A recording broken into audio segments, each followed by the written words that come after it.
A racist officer handcuffs a black woman at a traffic stop. He thinks he's teaching her a lesson about authority. But that officer just made the biggest mistake of his career, because that woman is not alone. This is the story of how one man's arrogance, steeped in hatred, led to his complete and total destruction. The night air is thick with the smell of rain and exhaust. Streetlights bleed a sickly orange onto wet asphalt, turning the suburban street into a stage. Officer Dan Miller likes this stage. He owns it. His patrol car, a Ford Interceptor, is a steel Predator idling at the curb. Its engine hums a low, hungry tune. Miller sits behind the wheel, a man carved from concrete and contempt. His jaw is a perpetual clench, his eyes narrow slits that scan the passing traffic not for violations, but for opportunities. He sees one. A modest, late-model sedan. Clean, obeying the speed limit. Driven by a black woman. That's all it takes. For Miller, it's a canvas on which he can paint his authority. He sees a target, not a person. He sees a nail that needs a hammer, and he is a man who carries a very big hammer. He pulls out, the Predator beginning its chase. He doesn't need a reason.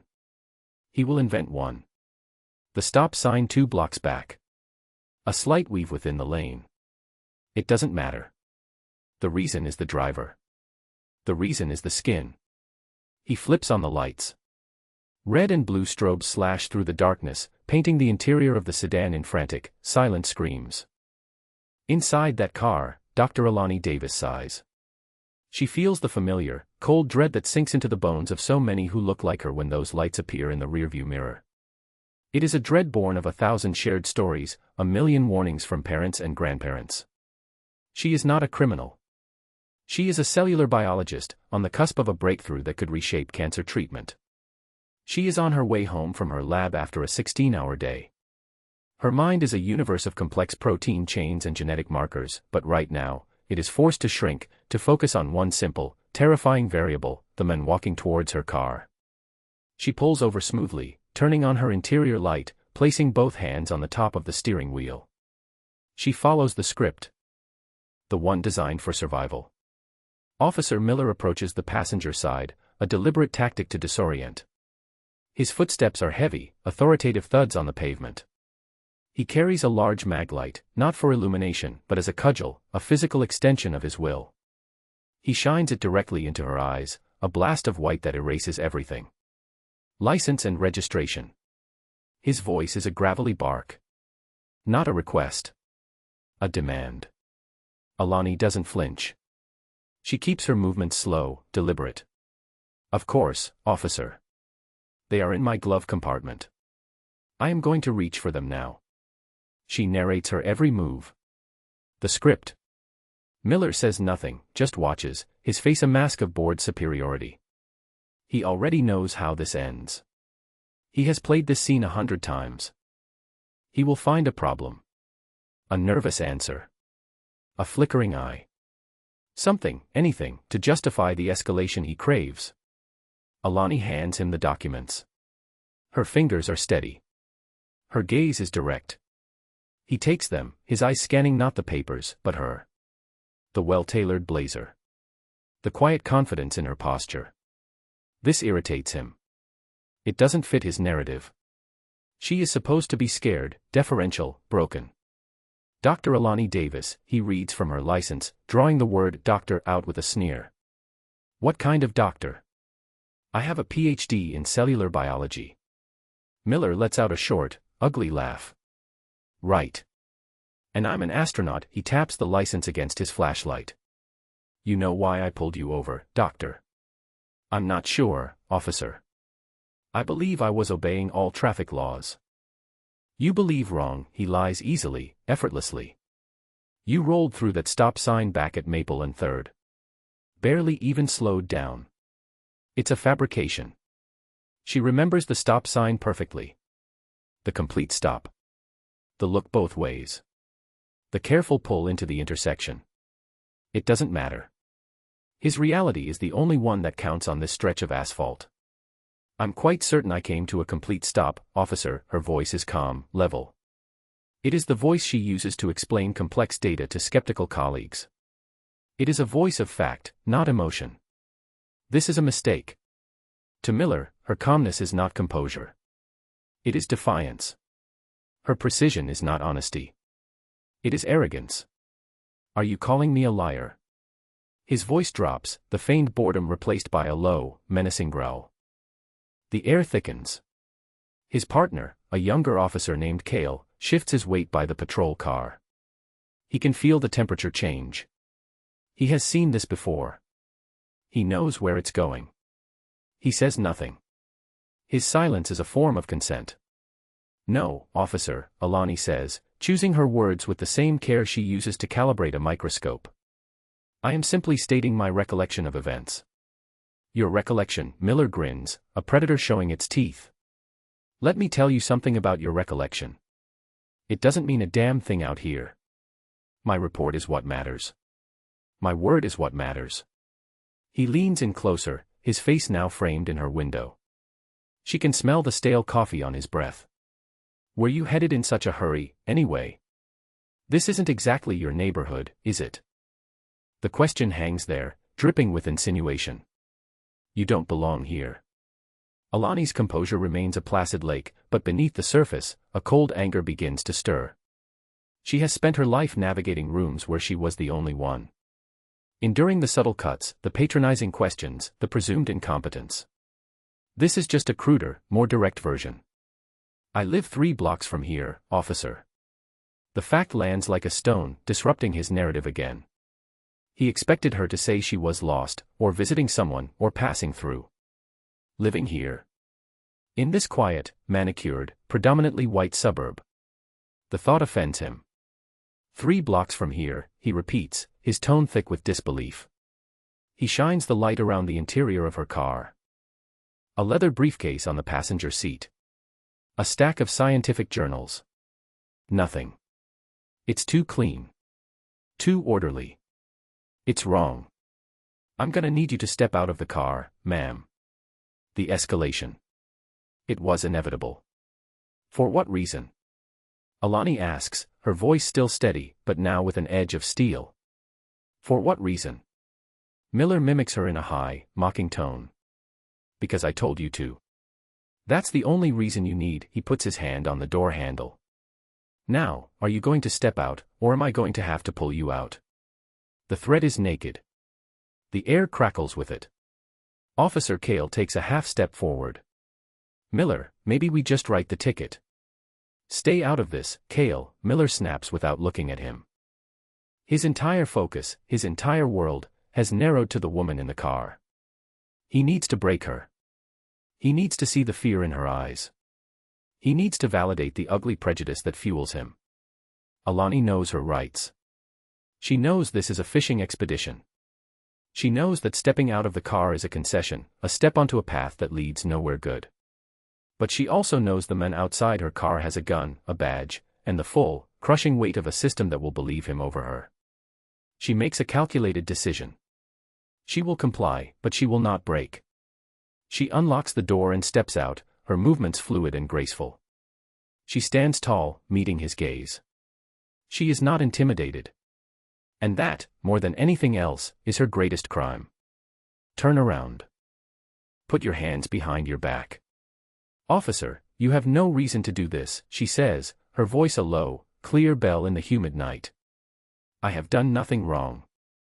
I'll be the judge of that, he growls, grabbing her arm. The contact is rough, proprietary. It is a violation. I smell marijuana coming from your vehicle.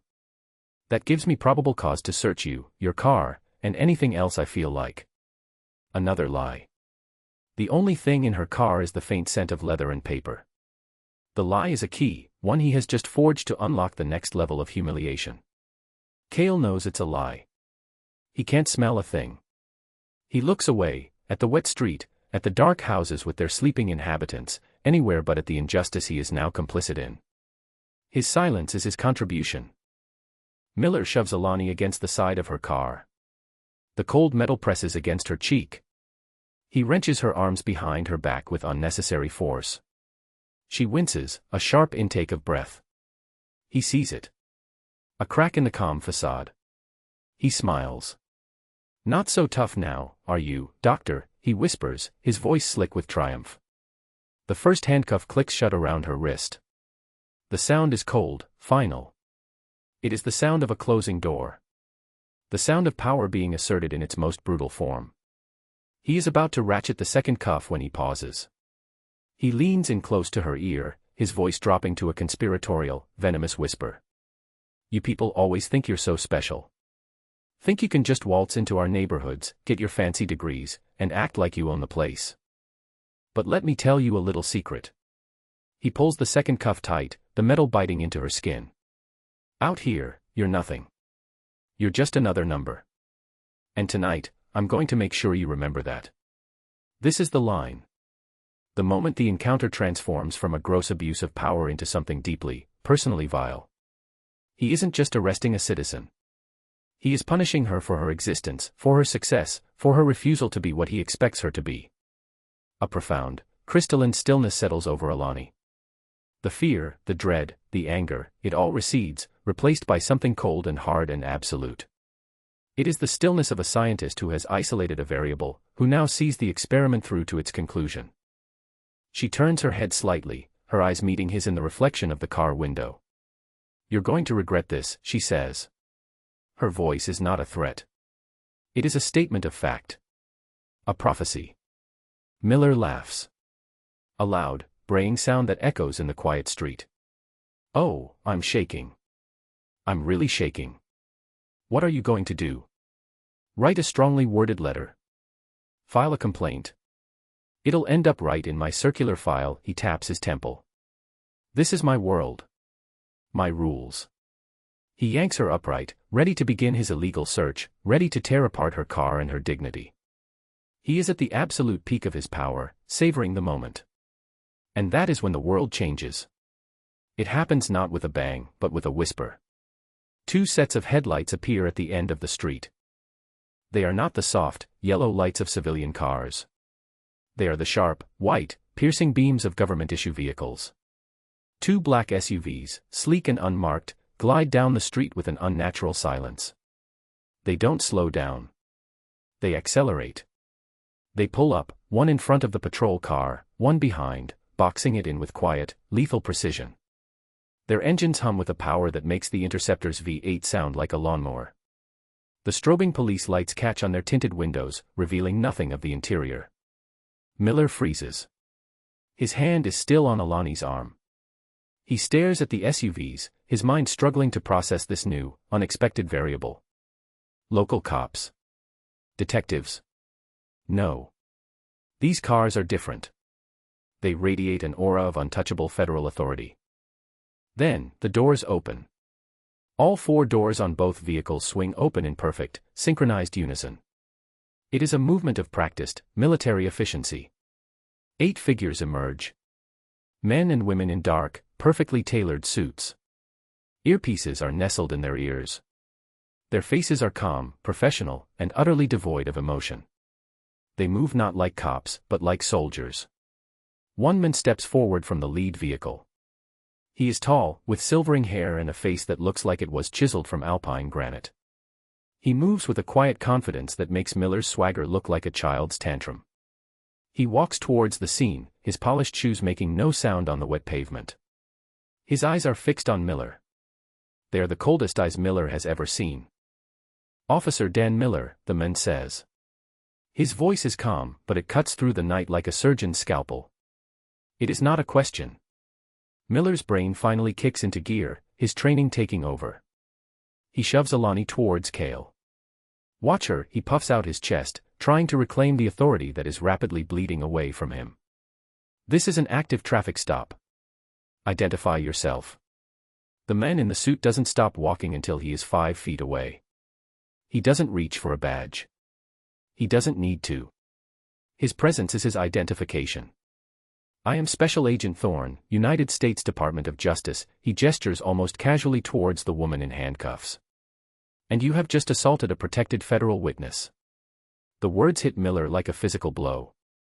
Federal witness. The two words detonate in the space between them, vaporizing Miller's world. The street, the car, the flashing lights, it all seems to warp and distort around him. His mind scrambles, trying to find purchase. I don't know what you're talking about. This woman was driving erratically. I pulled her over. I smelled. You smelled nothing, Agent Thorne says, his voice dropping another 10 degrees. And we both know it. We have the entire stop on audio and video, Officer Miller. From our dashcam, and from the microphone she is wearing. He gestures to Alani's blazer. A small, almost invisible pin on her lapel. A microphone. Miller's face goes white. The blood drains from it, leaving a pasty, sickly gray. He looks from Thorne to Alani, his eyes wide with a dawning, sickening horror. The calm, composed woman he had been tormenting was not his victim. She was bait. And he had walked right into the trap. You will remove those handcuffs from Dr. Davis, Thorne commands. Immediately. Miller stands frozen, his mind a maelstrom of panic and denial. This can't be happening. It's a mistake. A misunderstanding. I said. Now Thorne's voice doesn't get louder, but it becomes infinitely heavier. It carries the weight of the entire federal government. One of the other agents, a sharp-eyed woman with a severe haircut, steps forward and smoothly takes the handcuff key from Miller's belt before he can even react. She unlocks the cuffs from Alani's wrists with a quiet click. Alani rubs her wrists, her expression unreadable. She looks at Miller, her eyes not filled with triumph, but with a kind of pitying disappointment. I tried to tell you, she says softly. Miller's bluster, his arrogance, his entire sense of self, shatters like cheap glass. He starts to stammer, a pathetic string of half-formed excuses. Listen, there's been a misunderstanding. I was just following procedure. She was uncooperative. Agent Thorne raises a single hand, and Miller's words die in his throat. Officer Miller, let me be very clear about what is happening right now, so there is no room for any more of your misunderstandings. Thorne's voice is a clinical instrument, dissecting Miller's reality piece by piece. 1 hour ago, Dr. Alani Davis, a key witness in the federal racketeering case against the Pharmatech Corporation, left her laboratory. As per her witness protection protocol, she was under active surveillance by my team. He gestures to the 2 SUVs. We were approximately 100 yards behind her in covert positions when you initiated your traffic stop. A stop for which, according to our telemetry and video analysis, there was zero probable cause. She did not, as you claimed, roll through the stop sign at Maple and 3rd. In fact, she came to a full and complete stop for 37 seconds. The precision of the detail is terrifying. Miller feels a cold sweat break out on his forehead. They saw everything. They recorded everything. Thorne continues, his tone relentless.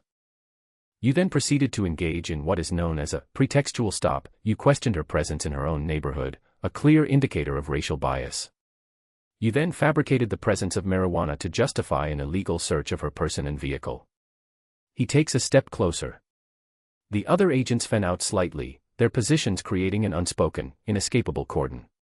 And then, Officer Miller, you crossed the final line. You assaulted her.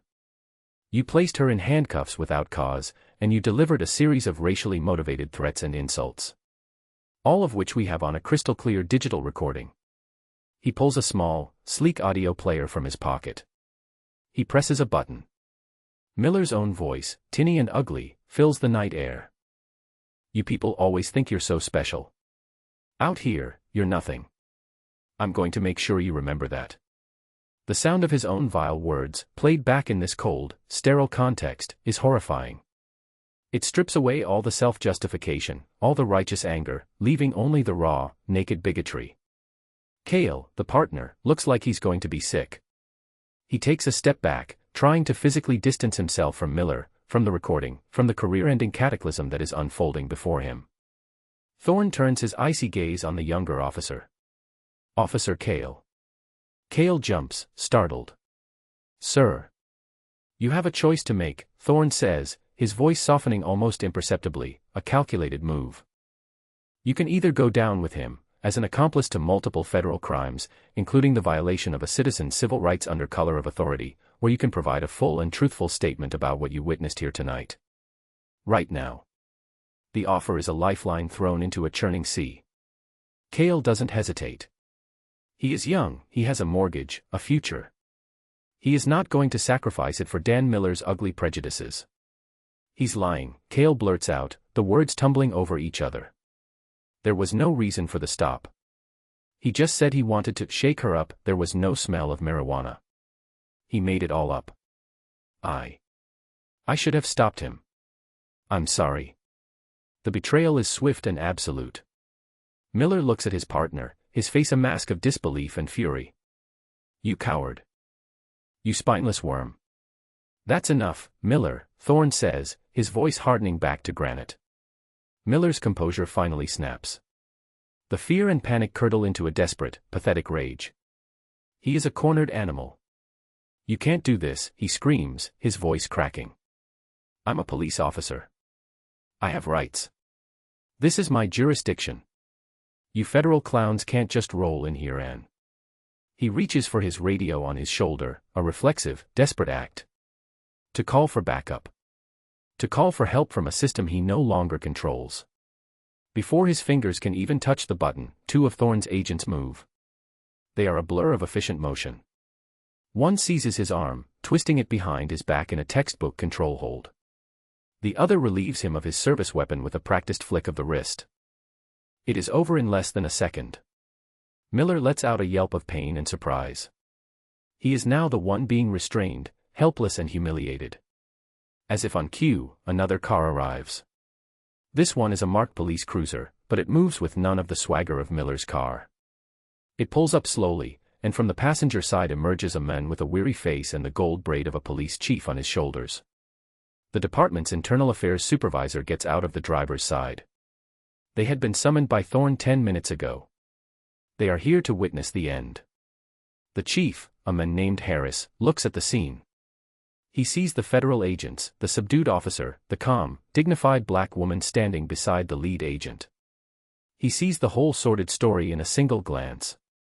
His face tightens with a mixture of anger and resignation. He has been dealing with complaints about Miller for years. He always buried them. Now, the problem has come home to roost, wrapped in a federal investigation. Agent Thorne, Chief Harris says, his voice heavy. Chief Harris, Thorne replies with a curt nod. I believe you have a personnel issue to attend to. Harris walks over to the sputtering, struggling Miller. He doesn't look at him with sympathy. He looks at him with the cold fury of a man whose command has just been irrevocably disgraced. Miller, you're a disgrace, he says, his voice low and guttural. You have brought shame on this entire department. Give me your badge. Chief, you have to listen to me. It's a setup. These feds.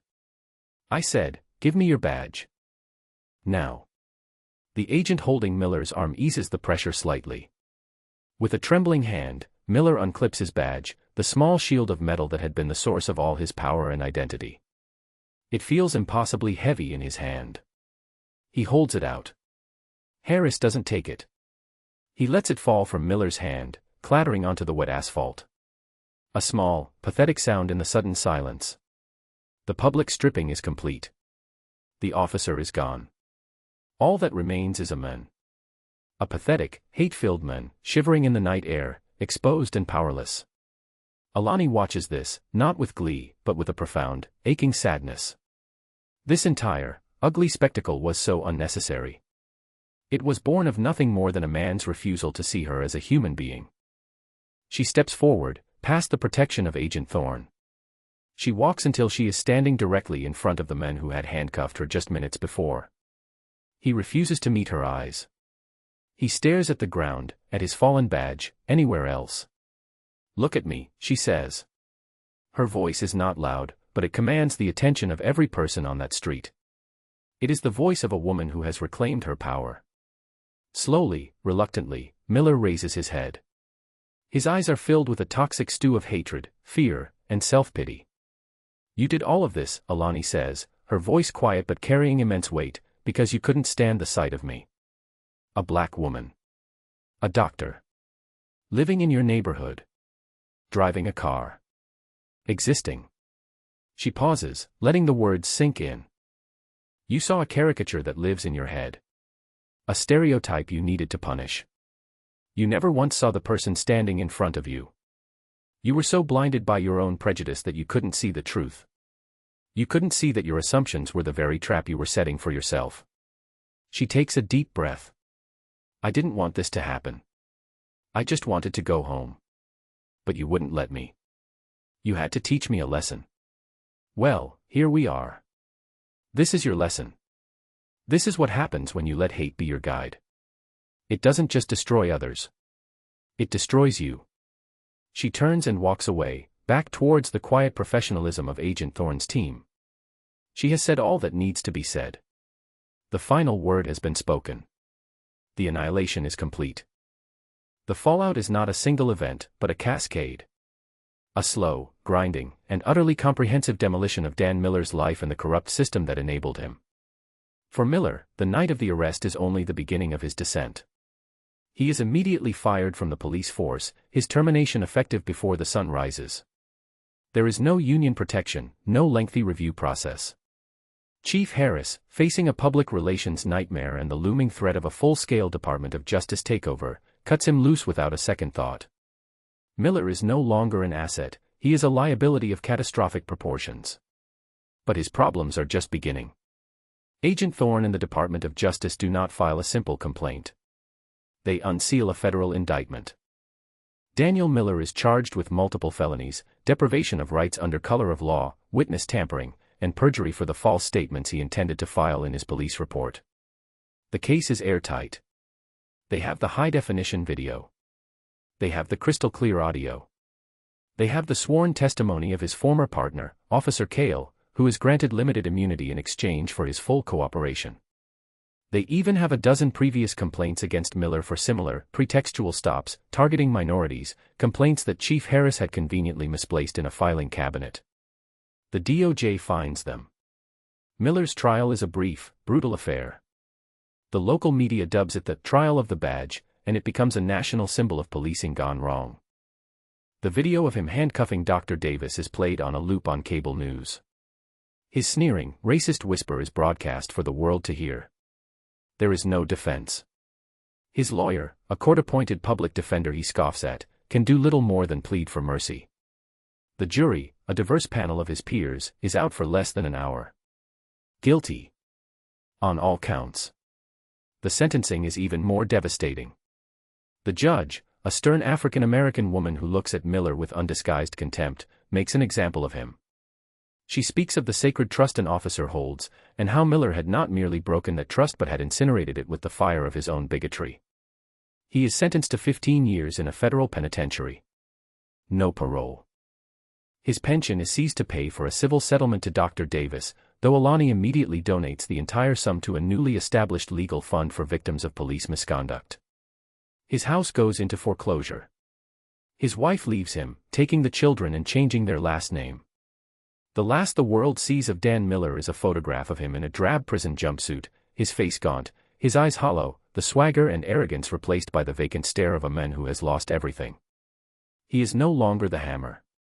He is now the nail, in a system far more brutal and unforgiving than the one he once commanded. He becomes what he always saw in others, just another number. The consequences for the department are nearly as severe. The incident triggers a full-scale pattern or practice investigation by the Department of Justice. The final report is a scathing indictment of the department's culture, revealing years of systemic racism, corruption, and a complete lack of accountability. Chief Harris is forced into a dishonorable retirement, his career ending in disgrace. The city is forced to enter into a federal consent decree, a multi-year, multi-million-dollar program of court-ordered reforms. New training protocols are implemented. An independent civilian review board with subpoena power is established. Dozens of other officers with records like Miller's are fired or forced to resign. The entire institution is ripped down to the studs and rebuilt. For Officer Cale, the path is more complicated. He is not celebrated as a hero. He is seen as a man who did the right thing only when he had no other choice. He keeps his job, but he is a pariah within the department's old guard. He is transferred to a desk job, reviewing evidence logs. It is tedious, thankless work. But every day, he remembers that night. He remembers his own cowardly silence. And he slowly, quietly, becomes a true agent of change from within, flagging suspicious reports and mentoring young officers on the importance of integrity. He spends the rest of his career paying a penance for his moment of weakness. For the heroes, the rewards are as profound as the punishments for the villains. Dr. Alani Davis's testimony in the Pharmatech case is flawless. With her safety now guaranteed, she delivers a calm, precise, and devastatingly effective presentation of the company's fraudulent clinical trial data. Her work leads directly to the conviction of the CEO and 3 senior executives. The corporation is hit with a record-breaking fine, a significant portion of which is mandated by the court to fund independent cancer research. Alani becomes a reluctant public figure. She is lauded not just for her scientific brilliance but for her grace and courage under pressure. She receives numerous awards, including a prestigious MacArthur Genius Grant. With the funding, she establishes her own independent research institute, dedicated to ethical science and providing opportunities for underrepresented minorities in STEM fields. The Dr. Alani Davis Institute for Cellular Justice becomes a beacon of hope and innovation. She doesn't let the trauma of that night define her, but she uses the platform it gave her to enact real, systemic change. Agent Thorne is promoted to Deputy Director of the Witness Protection Program. His handling of the Miller situation becomes a case study at Quantico, a textbook example of how to de-escalate a volatile situation and enforce federal authority with surgical precision. He remains a quiet, formidable force for justice, the unseen guardian for those who dare to speak truth to power. 2 years later. The scene is not a dark, rain-slicked street, but a brightly lit auditorium at a major university. The room is packed with students, faculty, and journalists. The air hums with anticipation. At the podium stands Dr. Alani Davis. She is not the woman in the ill-fitting blazer from 2 years ago. She is dressed in a sharp, elegant suit, her confidence radiating from her like a palpable energy. She is here to deliver the keynote address at a conference on bioethics and social responsibility. In the back of the auditorium, unseen by most, stands a tall man with silvering hair. Deputy Director Thorne allows himself a rare, small smile. He is not here on official business. He is here as a friend, to witness the lasting impact of that night.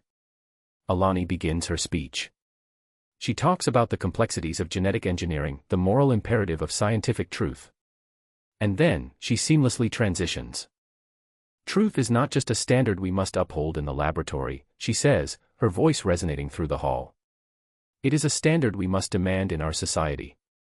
Because the most dangerous lies are not the ones we tell about data, but the ones we tell about each other. She looks out over the crowd, her gaze sweeping across the hopeful young faces. 2 years ago, I was pulled over on my way home from work. A man with a badge and a gun looked at me and saw a lie. He saw a threat where there was a citizen. He saw a criminal where there was a scientist. His lie, born of a prejudice centuries in the making, almost cost me my freedom, and could have cost me my life. A hush falls over the room. That man believed he was the system. He believed his power was absolute. But he was wrong. The power was not his to wield. It belonged to the truth. And when the truth arrived, his world, built on a foundation of hate and arrogance, crumbled into dust. She leans forward slightly, her voice dropping to a more intimate, powerful tone. Arrogance is a blindness. Prejudice is a prison. The man who handcuffed me that night was not a free man. He was a slave to his own ignorance. He was trapped in a cage of his own making, and the only thing he could do from inside that cage was try to pull others in with him. Do not let anyone build a cage for you. Do not let anyone's lie about who you are become your truth. Your value is not determined by the color of your skin, your gender, your background, or the uniform someone else wears.